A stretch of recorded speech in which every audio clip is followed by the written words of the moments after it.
Alrighty, and welcome back to the Doom 3 commentary with me, Skully the Metalhead, recording for a third time, hoping nothing fucks up on him, and hopefully that the commentary goes over a little bit more smoothly. Yeah, I'm not really one for retakes. Again, I'm no Hellfire Comms when it comes to that kind of thing, but yeah, the first two times didn't really go over well. The second time was rough for a little bit, although I kind of fucked up at the end, and I felt that I really could have done a better job. And the problem with the first one is that I really didn't pace my commentary out that well. Like, especially towards the end when I just had very little to say, I was pretty much just repeating padding. So yeah, that shows how little I had to say. But anyway, going on to more prevalent topics, in this part we will be dealing with Alpha Lab Sector 3 and Alpha Lab Sector 4, which, as I'm pretty sure I alluded to in the last part, is host to one of my favourite segments in the entire game. What am I talking about? Well, most Doom 3 players would come to know what this is, but I will not spoil it, for those who do not know. Yeah, as last time we are reintroduced to the maggots and the trites, which are the spider creatures of the game, which have certain connotations to a certain enemy, which we'll be facing later. Although the weird thing is, with a little bit of Doom 3 trivia, is that classic Doom monsters such as the Arachnotron and Spider Mastermind were actually set to appear in this game. But they were replaced at the last minute with the trites and a certain boss that we'll be facing at the end. I have no idea why they were taken out, but honestly, I think they were kind of all the better for it, because, again, we already do kind of have that mixture of, you know, cyber demons, not the cyber demon, although we will be seeing it later, but we do get a certain, well, you know, we do get a mixture between, like, technology and demonic forces later on. Warning. Toxins present. Please execute cleanup procedure. That is what I can only presume what robot maids will say in the future. Then again, assuming we live to that kind of day. Though, artificial intelligence is advancing day in and day out, so we might see it within this lifetime, although, according to most research studies, we'll probably be dead by that point anyway, like by 2050, so, whatever. Anyway, we have another log coming up, so I will shut up and you can listen to Mark Lamia. This is Operations Coordinator Mark Lamia, dated November 1st, 2145. I'm filing this report because I am frustrated beyond belief by the level of incompetency I have to deal with here. I don't know where HR is getting the new employees, but the last 5 guys they've sent me were all a bunch of idiots. They can't get any of their work done on time. I constantly have to keep an eye on them. They work slow, they don't follow any of the standard operating procedures, and they can't even remember basic things that I tell them. For example, I changed the cabinet door codes here to 1, 2, 3 because I thought that was easy enough to remember, but they still forgot it. I don't understand why HR can't get me better people. I'm requesting full authority to hire and fire my own employees. It's the only way I can run my department smoothly. End of log. So yeah, basically what we're forced to do now, I'm not sure whether it was due to the employees' incompetence or because hell broken loose, but yeah, we're basically We're basically playing what accounts to a crane minigame. You know, the kind of thing that you played in like a lot of shopping centers and, you know, you didn't get the toy because it always dropped and you ended up crying. Yeah, but seriously though, it's pretty much just a glorified game of garbage disposal, but that being said, I don't know, part of me just has some kind of childish joy with, like, graphic user interfaces in video games. Like, I mean, I don't know, it's just like, you're interacting with a part of the world, and, like, you're one step closer to actually being in it. Like, I mean, not even in the sense of, like, virtual reality, but, I don't know, kind of like as an outsider looking in, having influence upon the world. Like, I mean, not even in a godly sense either, it's hard to explain, but it's kind of like being omnipresent, to some degree. Which again, a lot of people would probably assume that it is similar to godliness, but I don't know, it's hard to explain. And for those of you worried, you don't really need to be that precise with the crane controls, because they'll mostly set itself right. Like, I mean, even there, like, the crane's just barely holding onto that thing.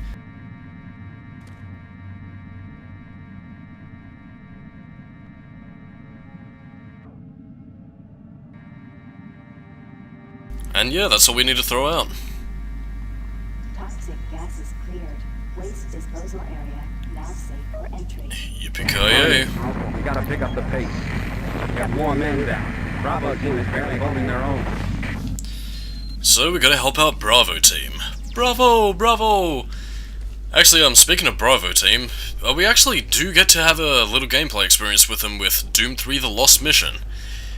What does that entail? Well, we'll just have to find out later, because I think I decided that I will eventually decide to do Doom 3 The Lost Mission, although that'll probably be after the Assassin's Creed commentary, if that even, because I don't want to schedule a couple of years later, but I don't know, at least to a significant degree. Actually, maybe whenever I get around to reviewing, because I actually do have a bunch of reviews scripted, including Doom 3, but I have them scripted down the line, because there are some scripts that I actually have saved from fucking years ago. Like, I mean, for those of you who remember the Silent Hill review that I did, yeah, that script was 2 years in the making. Like, I mean, I initially had the footage and, like, a lot of it scripted back in, what was it, 2015? But a lot of the footage, and I believe, like, something, I can't quite remember what happened to it. But yeah, I was unable to complete it, and as a result, the script was left sitting there completely untouched. Actually, the only significant changes I really made to it was, you know, by adding in the storyline, which, for those of you who know my reviews, I enjoy doing because it allows me to flex the writing muscles, even though I don't really consider myself a writer that much. Although, for those of you who do care about that kind of thing, I actually do have a significant portion of my internet reviewer's storyline written, which I guess I could also use to pad out the commentary time. What does everybody think about internet reviewer storylines? I mean, like, honestly, I find a lot of charm in them. I mean, even if it's something as, you know, bare bones and as, you know, power fantasy-like as Movie Bob's shit with a game overthinker, I guess even to a smaller degree Linkara's whole thing, I still very much enjoy them because, you know, it's like seeing people just create their own stories and just do a bunch of shit, man. Like, again, I know to a lot of people it's like, oh, it's just so cringy because creating stuff is, like, bad. But honestly, like, I mean, to see people go out of their way and put in the effort, I mean, even if it's just low budget as fuck, it's still something that I can honestly appreciate as an art form in among itself. Again, it's not high art, but, you know, it's the time and effort, it's either time and effort put into creating something cool, or it's just, you know, something fun that they decide to do, and it really shows in, you know, a lot of the work. Especially, you know, if you've worked hard on it and it really pays off, which, again, as somebody who does the internet reviewer storyline thing, I can very much, you know, agree with it paying off. Like, the Silent Hill and Assassin's Creed, well, more so the Silent Hill review, because I went all out for that one. Honestly, it's just so good to see it completed. Which I guess is anybody when they finally complete a passion project of theirs. It's good to feel pride in your work, but at the same time, you know, just recall the limitations, because again, there's a weird thing between, like, you know, viewing yourself as the creator versus, you know, somebody just looking on. Like, I mean, one person might say, wow, this is the best thing ever, I put a lot of hard work and effort into this, and I think it paid off, versus somebody who just takes a second glance at it and is like, yeah, this is shit, next. I don't know. It's one of the things that I think about every now and again. You lame Slipknot fan, you shall be destroyed.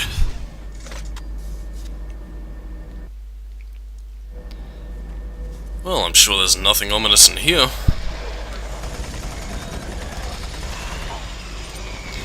I love the smell of burning demon meat in the morning. Oh, by the way, I recommend if you ever get the chance that you search up some of the unfinished Doom 3 monster concept art, because, again, as I brought up earlier with the Spider Mastermind and Arachnotron, there is actually some pretty interesting concept art. Like, I mean, there's... The most interesting concept art I've found is of the Hell Knight, which, again, there's one, like, really early build which looks kind of like a gremlin, and there's another which looks like a mixture between, like, the Predator and a creature from Silent Hill. Again, it has, like, a very flesh-colored texture, although I'm not necessarily sure whether or not that's the model as it was being developed, and it was going to add, like, a lot of the hellish textures later. Although the interesting thing, because it has the concept art right beside it, is that it looks kind of like a creature from Halo, like one of the Covenant. I don't know, it's one of those interesting things to see how concept art works. And, well, I think actually a fitting bit of concept art that I'm going to talk about a little bit later is that the concept art for the Pinky Demon. Like, there are two variants of it, one of which that is, you know, the robot legs that we saw earlier on in the game, But there's also the second variant, which was completely flesh-based. Again, it wasn't quite how it looked in the, the classic Doom games, but it was interesting to see its concept art. But I guess that's the bits and pieces of video game development that, fans really eat up, just to see how things are made. Or at the very least for anybody who enjoys taking a look and deconstructing things. So yeah, if you ever have a chance to trawl the Doom wiki, then I recommend you check it out. Actually, the other interesting thing is to see a lot of monsters that were actually repurposed, like, one of the early designs for the Archvile was actually redesigned into the Vulgar for Resurrection of Evil. Oh. Meanwhile, something creepy is happening. There are red lights, and there is a chain gun right in the center. I can only assume that there is no big problems to be had here, otherwise I can just safely go in and pick this thing up. Okay, that was kind of anticlimactic, but it is the monsters and the zombies. We must destroy them because I'm scared. But that's another interesting gameplay aspect I'd like to bring up with Doom 3, because again, a lot of people say that the monster ambushes are just totally not scary. Z. But honestly, to me, in terms of gameplay anyway, it creates an interesting risk versus reward style of gameplay, which, again, you can either avoid it entirely and not have to face any of the demons, but at the same time you miss out on the powerful weapon. However, if you do grab the powerful weapon, you have to face off against some demons which are relatively diverse in terms of how much power they have. So again, do you want the powerful weapon, or do you want to play it safe?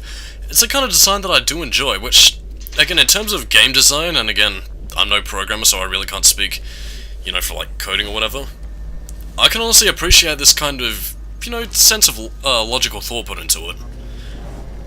Well, I shouldn't even say logic, really, I should just say, multiple options, really. Down we go into the lift. Oh, what a shoddy elevator. UAC, you need the janitor or the maintenance man. I really do love the teleport sound effects in this game as well.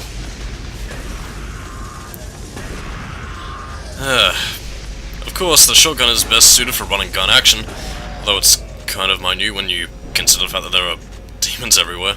Or I should say the maggots, which do like to ram you in, and it's just annoying with all that kind of stuff. Oh, we're getting to another pretty decent area, which signals the end of Sector 3. Pinky! With the robot legs. Yeah, the chain gun is actually quite potent against the Pinky demons.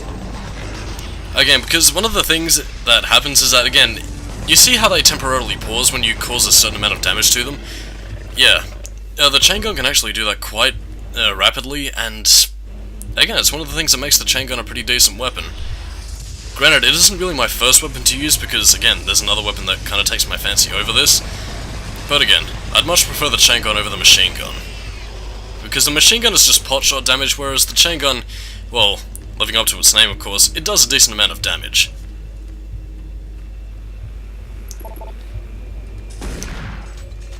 Nothing creepy there. Whoa.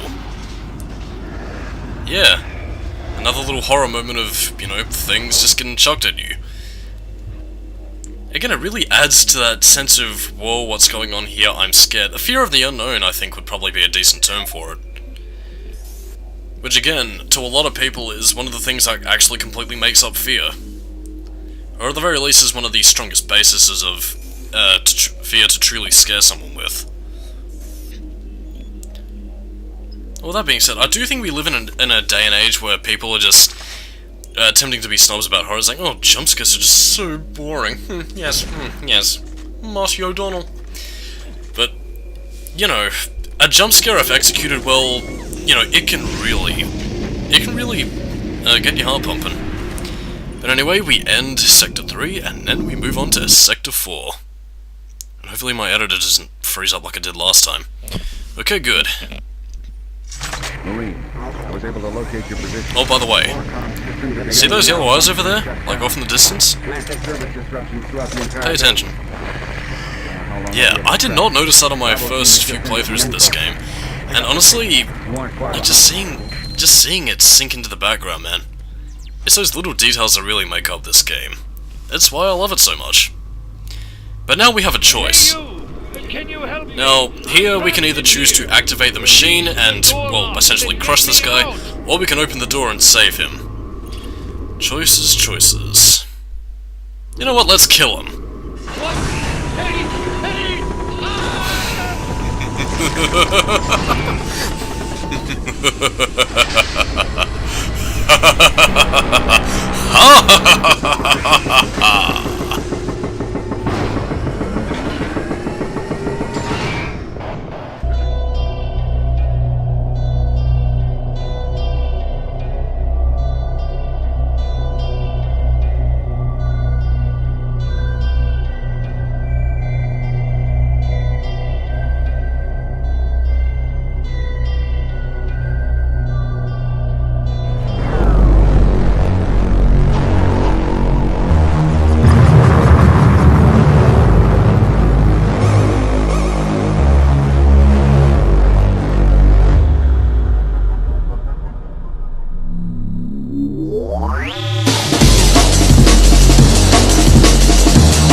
Meanwhile, in an alternate universe, you know what? Let's save him.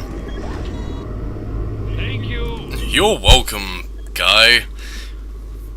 But yeah, the penalty for actually letting him die is that 2 possessed Doom Marines will come off and try and attack you. Also, you'll be screwed out of getting his PDAs, so yeah, unless of course you're going for all PDAs, I strongly recommend that you don't kill him. I don't know what's going on here.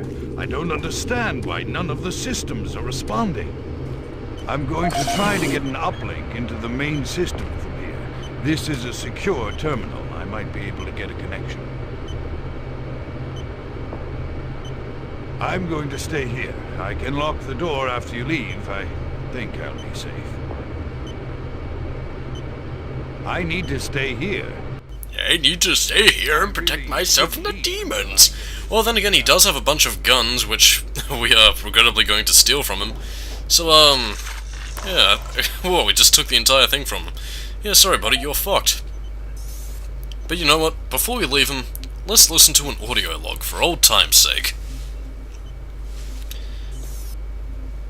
Yeah, one other thing I'm gonna do is that I'm gonna keep a close eye on my video editor because there's a certain scene coming up that I really, really love. So yeah, listen to the log. Security log number 3072 for Delta Security Chief Michael Abrams, November 15th, 2145. I've just come from the Armament Division where I was issued one of the new BFG 9000 series weapons. Well, they weren't kidding about how much lighter it is over previous prototype models. Won't be so bad carrying this one around. Anyhow, for a couple of weeks now, many of the security teams have not been following proper reporting procedures. Not sure if it's the format of the new SIR, so I'll make sure each team is scheduled by training division to get spun up on the new reports. There have been some security issues in the Alpha Labs. I sent a team over to investigate, and now I can't reach them on any comm channel. Guess I'll have to go over there myself. Well, I'm headed over there now. I'll finish the security report in full when I get back. Oh yeah, one more thing. I'm gonna leave this BFG locked in my office for now. Please have IT security change my door code to 901. Sure as hell don't need anyone messing around with it. Chief Abrams, end of log. Yeah, you actually do get to find his office later on, and if you remember that code, the BFG is glorious! Fuck, I can't hit the high notes. I guess it's the bane of puberty, I guess. With having a deep, sexy voice like Homer Simpson. But yeah, you actually do get to use the BFG 9000, it's pretty cool. As we can see here, the Trites, well, they've been getting pretty busy. They've been webbing people up like Spider-Man. So, and again, there's one little detail that I actually hadn't noticed up until the second commentary, which back then I pointed out later on. But yeah, as you'll notice, there will be an increasing presence in how many trites we face. And again, I'm not really sure if id Software necessarily planned for this to happen, or, you know, if this was merely if this was merely coincidental game design, but I'm convinced that they did this as build up to to the boss fight, which again contains certain spider themes to it, so yeah. Again, keeping a close eye on my video editor, because as of right now we are getting closer and closer to the little event. And I'm going to be playing it from the original Doom 3 as opposed to the Big Friendly Giant edition, because I feel that that represents the scene the best. So, get out of the way, we're getting to the important scene now.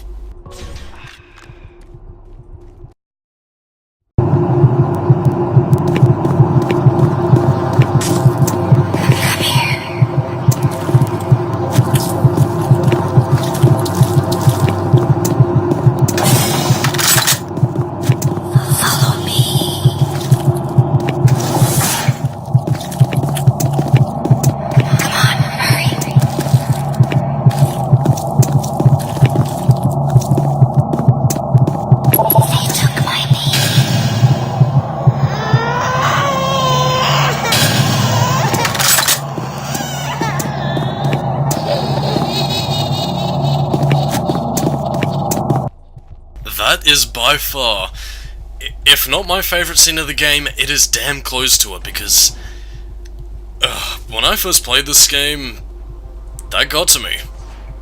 And there are very few horror games, if video games at all, that managed to scare me on such a scale. I know I'm talking over Sergeant Kelly, but I really don't give a fuck, because I need to gush about my favourite scene again. Oh god. I mean, really. Like, I mean, one of the best things about that scene in terms of horror is context. We're given very little, although there is a certain scene later on which does fill us in on that kind of thing. And, again, that is very interesting to hear. And again, I'm going to be talking over this PDA entry. I am very sorry for people who wanted to listen to it, but actually no, I'll probably edit it in at the end of it. But again, one of the best things about that scene is that, again, we're given very little context, and, you know, the moment in Among itself is just very creepy. Like, especially with how the build-up is. Again, you hear the creepy voice, which again, yeah, we've heard before. But then you see the bloodied footprints. Again, it's not even just already there, it's just slowly being made across with nobody else there. You follow in, you find a locked door, and then you just hear, "They took my baby." And again, you know, the implication of demons plus infant is already creepy enough, but hearing that, and you know, especially at the end, how the crying became perverse and just twisted itself into laughter, that is some really creepy shit to imagine. And you know, honestly, these are the moments that Doom 3 excels at. Although, supposedly, according to id Software, there was no real symbolic connection to it. Like, apparently, they just put it in there because it was just that fucking creepy. And you know what, props to them, but I kinda wish they went one step beyond in, you know, creating symbolic meanings for the creatures. Kinda like Silent Hill in a way. Because, I mean, at least if they were doing that, then, you know, there would have been so much more to explore. Because, again, fans have speculated quite a lot. In fact, they've honestly connotated a certain, well, boss we'll be fighting later on to, well, basically this. Those damn shotgun enemies. That was what I was talking about the last part, but again, back to the "they took my baby" scene. I just love it, man. It's... God, it's the kind of thing that... It's those kinds of scenes that made me the horror fan that I am today. Well, again, I didn't play Doom 3 when I was initially getting into horror. I owe a lot of that, actually, to both Demonic Toys and Puppet Master, like the Full Moon movies, but still, it's those scenes like that that really just get me excited, you know? Which I guess is kind of the point of fear, to get the heart pumping. But, yeah, in terms of what's relevant to what's going on, there are actually two ways of going about this, one of which is activating this but not getting any light, but at the same time you can also go down beneath, but unfortunately you don't get direct access to, well, where you're supposed to go. And again, it's a small little diversion, but, you know, it's one that creates another risk versus reward, or at the very least, play it safe versus live dangerously. And again, if you want to go the quick route, I recommend just taking the bridge. Just just wait for that to blow up for a little bit. God, I think I'm kind of all gushed out about that now. I just love that scene so much. I think that, again, probably going to be the highlight of the commentary, but it's just, I love that moment. I can't stress that enough. Actually, I can stress that enough. Is it possible? But honestly, I mean, I think Doom 3 really could have used a lot more moments like that. I mean, because to a lot of people, again, they say that it's predictable because of the monster closets, but again, if Doom 3 had more moments like this, I don't think those kinds of people would complain that much.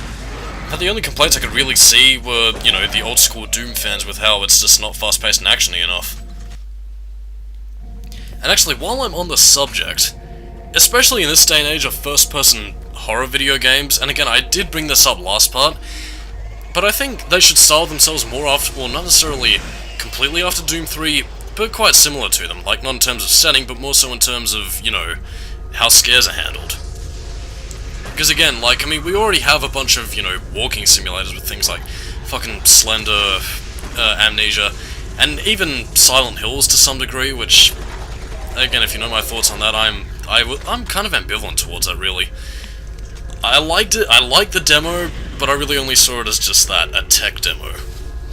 And again, even Resident Evil 7's just starting to cash in on that whole action, and by this point I think, you know, the walking simulator horror thing has kind of run its course. Although apparently it does plan to include weapons, so I can hope that it'd be styled similar to Doom 3, or possibly a better version of the Survivor games. But again, it's all up in the air at this point. Oh. Well, that is creepy. I will follow through and have a look. Over here. Well, whatever you say, deep, whispery voice thing. You seem trustworthy enough. Oh look, an obvious weapon pickup. It is the plasma rifle. I can only assume that nothing will go wrong here. Yeah, I think you guys pretty much know the drill by this point. Although, I can talk about the plasma rifle, which, again, is probably one of my favourite weapons in the game. Well, aside from a big one, which, again, I think pretty much everybody will know what it is. I mean, even if you don't know Doom, everybody knows what the BFG is, so, yeah. But in terms of the plasma rifle, it's pretty much the best parts of the chain gun and the machine gun well, chain gun and the, I'd say the pistol combined, because again, it has a decent amount of power to it, and it also has a decent rate of fire, which is similar to the, I'd say it's similar to the chain gun in terms of its rate of fire. Again, the machine gun is the fastest firing weapon, but the plasma rifle does decent damage as well as decent, rate of fire. And, well, again, I know I'm not really articulating myself that well, but you know, it's the kind of weapon that I love using, not only because, well, I just enjoy laser guns, but also because it's a very useful weapon to have, especially against bosses, which, again, we'll be getting to one later on, which is quite useful, and we'll decimate it quite quickly, which won't give me enough time to talk about the boss. But, yeah. And, I'll probably talk about it, or at the very least talk about a majority of the creepy theory that a lot of people have been thinking about with the whole "they took my baby" versus the connotations that it has to the boss, like, later on. But again, I will say that, or at least without spoiling anything as of yet, I'd buy that, but at the same time, id Software just put it in, well, for the sake of being creepy, and honestly, if Doom 3 was the kind of game that Silent Hill was, well, more in the sense that it styled itself akin to their writing style, I'd believe it. But that being said, my personal theory behind it is that it subscribes more down to a certain plot element that'll come later on. Because yeah, Doom 3, unlike the classic games, isn't just, you know, killing demons and getting the fuck out of there. There's actually a whole lot of lore just kind of hidden around, and like, I mean, again, as I'm pretty sure was alluded to in the beginning of the game, the UAC was involved in not only technological innovations, but also excavation. Which, again, we'll be getting down to as one of the final areas of the game, and it is just so good to see that kind of stuff.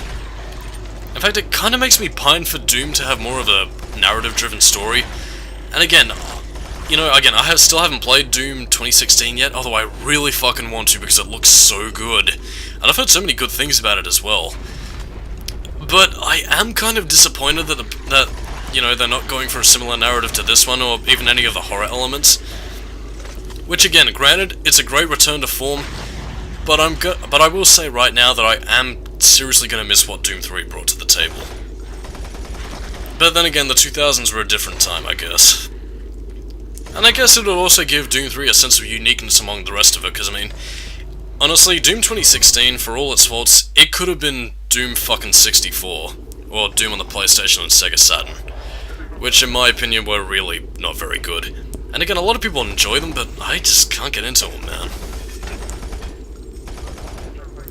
I don't know what it is about it specifically, like, I mean, it's particularly Doom 64, which is the one that'll lose me the most. I think it's probably because it has it's just kind of a mix. It's not quite PS1 or 5th generation consoles, but at the same time it resembles a lot of what the PC version was. And again, I know it's pretty much Doom, like the same game, but I don't know, it kind of lacks the impact that the original 90s version had compared to, and again, it's not quite, you know, upgraded enough to be considered, well, a HD remake or whatever. Or at least a remake in the sense of, you know, Resident Evil style. Holy fuck, there is so much lag going on right now. Yeah, frames are dropping all over this place. Yeah, okay, things seem to be back to normal now. That was just with my video editor, and I'm only worrying about that because I'm using Audacity to record the audio. And to sync this up, I had a few syncing issues last time with part 5, so I'm gonna have to be really careful with this one. Anyway, what's going on here? Out of the way, mere possessed demon. Ooh, I sense BFD, and that is actually Campbell and Councillor Swan. They're heading into the N-Pro facility. And again, I'm going to be talking about the boss since I really won't have an opportunity to later on, because again, the boss fight is quite short with a plasma rifle. But yeah, the next boss is called the Vagary, and it is a spider-like creature, which I believe to be the source of the Trites and a lot of the creatures in this game. And compared to the Spider Mastermind and Arachnotrons, I do think it was a decent replacement, because again, the possible connotation to a certain creepy scene I'll talk about later, but also because, well, I think it's one of the few female, or actually seen as female creatures in the entire series. And again, that adds for some creep factor especially when you consider what it is carrying in every sense of the word, like in its abdomen. What am I talking about? Well, you're about to find out.